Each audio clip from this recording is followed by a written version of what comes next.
नमस्कार, मैं राहुल कठेरिया। देश में कई ऐसे लोग हैं जो अपनी राजनीति को चमकाने के लिए हिंदू मुस्लिम करते रहते हैं। लेकिन अब तो लोग अपने धंधे को चमकाने के लिए हिंदू मुस्लिम करने लगे हैं। ताजा मामला है बाबा रामदेव का। चूंकि इनका नाम बाबा रामदेव है, लेकिन मैं इनको लाला रामदेव बोलता हूं, क्योंकि ये देश के जाने माने उद्योगपति हैं और देश के जो टॉप लेवल के जो उद्योगपति हैं उनमें इनकी गिनती होती है। तो लाला रामदेव जी ने अपना एक प्रोडक्ट लॉन्च किया, अपना शरबत लॉन्च किया। क्योंकि गर्मियां आ रही हैं तो शरबत लोग खूब पीते हैं। तो अब इनका शरबत चर्चा में कैसे आए, इनका शरबत बिके कैसे, तो इसके लिए इन्होंने शरबत जिहाद शुरू कर दिया है। क्योंकि अभी तक हम लोगों ने लव जिहाद सुना था, शरबत जिहाद नहीं सुना था। तो लाला रामदेव जी ने शरबत जिहाद शुरू कर दिया है। इसको लेकर सोशल मीडिया पर तमाम जगहों पर लाला रामदेव जी की लोग खिंचाई कर रहे हैं। तो इसी को लेकर मैं चर्चा करूं, लेकिन उससे पहले यदि आपने अभी तक हमारे चैनल को सब्सक्राइब नहीं किया है तो सब्सक्राइब जरूर कर लीजिए और घंटी के बटन को जरूर दबा दीजिए।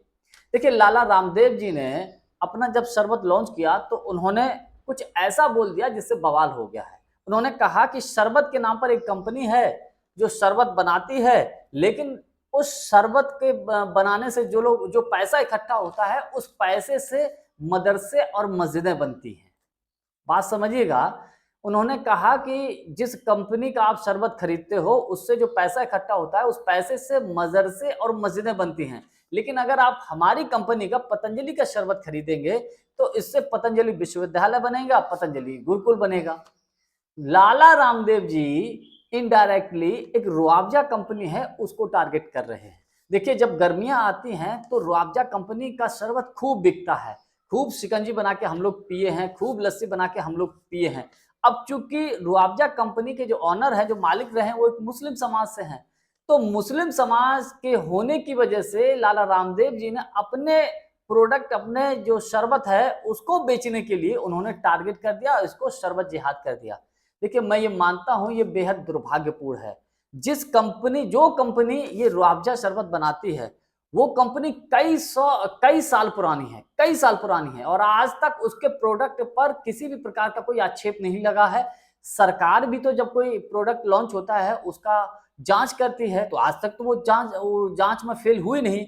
उल्टा लाला रामदेव जी की पतंजलि के कंपनी के कई प्रोडक्ट फेल हो चुके हैं। इनके कई प्रोडक्ट पर प्रतिबंध लग चुका है। तो अब लाला रामदेव जी की जो विश्वसनीयता है, मैं ये मानता हूं कि कुछ साल पहले जो थी उससे बहुत नीचे आ चुकी है। और यही कारण है कि ये अपने जो शरबत है, उस शरबत को बेचने के लिए इन्होंने शरबत जिहाद शुरू किया है। ये अपने आप में बेहद दुर्भाग्यपूर्ण है।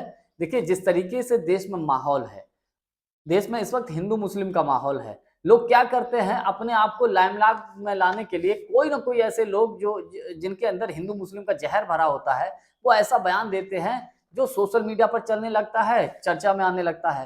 तो वही काम लाला रामदेव जी करते हैं। अब चूंकि लाला रामदेव जी क्या है कि भारतीय जनता पार्टी के अंदर खाने बहुत सपोर्टर हैं। इन्होंने भी जब कांग्रेस की सरकार थी तो आपको याद होगा किस तरीके से वादे किए थे कि काला धन आएगा, देश कितना रईस हो जाएगा। और बाद में जब कांग्रेस ने जब कार्रवाई की थी रामलीला मैदान, आपको याद होगा, तो लाला रामदेव जी कैसे भागे थे महिलाओं की पोशाक पहनकर, ये भी सभी को याद होगा। खैर, मैं उस पर नहीं जाता हूं। लेकिन लाला रामदेव जी का ये जो कहना है शरबत जिहाद वाला, ये अपने आप में बेहद दुर्भाग्यपूर्ण है। अपने किसी प्रोडक्ट को बेचने के लिए आप किसी धर्म से नहीं जोड़ सकते। और इन्होंने कितनी भलाई के लिए काम किए हैं ये तो हम सभी जानते हैं। जो कहते हैं ना कि पतंजलि के विश्वविद्यालय बनेंगे, पतंजलि के गुरुकुल बनेंगे। अरे, कहीं गरीब लोगों की कहीं मदद की हो तो आप जरा हमको बताइए लाला रामदेव जी। आप तो सिर्फ अपना जो आपका संसार है, अपनी जो कंपनी है, उसको आप दिन दूना रात चौगुना बढ़ा रहे हैं। आज की डेट में पतंजलि कितना बड़ा ब्रांड बन चुका है हम सभी जानते हैं। तो अपने ब्रांड को मजबूत करने के लिए, अपने ब्रांड को आगे बढ़ाने के लिए आप हिंदू मुस्लिम ढूंढ रहे हैं एक शरबत बनाने की कंपनी को लेकर। मैं समझता हूं इससे ज्यादा दुर्भाग्यपूर्ण, इससे ज्यादा गलत और कुछ हो नहीं सकता। और लाला रामदेव जी ने जो ये शरबत जिहाद शुरू किया है, इसकी मैं कड़े शब्दों में निंदा करता हूं। जानकारी हमारी आपको कैसी लगी, कमेंट्स करके हमको जरूर बताइएगा। बहुत बहुत धन्यवाद। नमस्कार।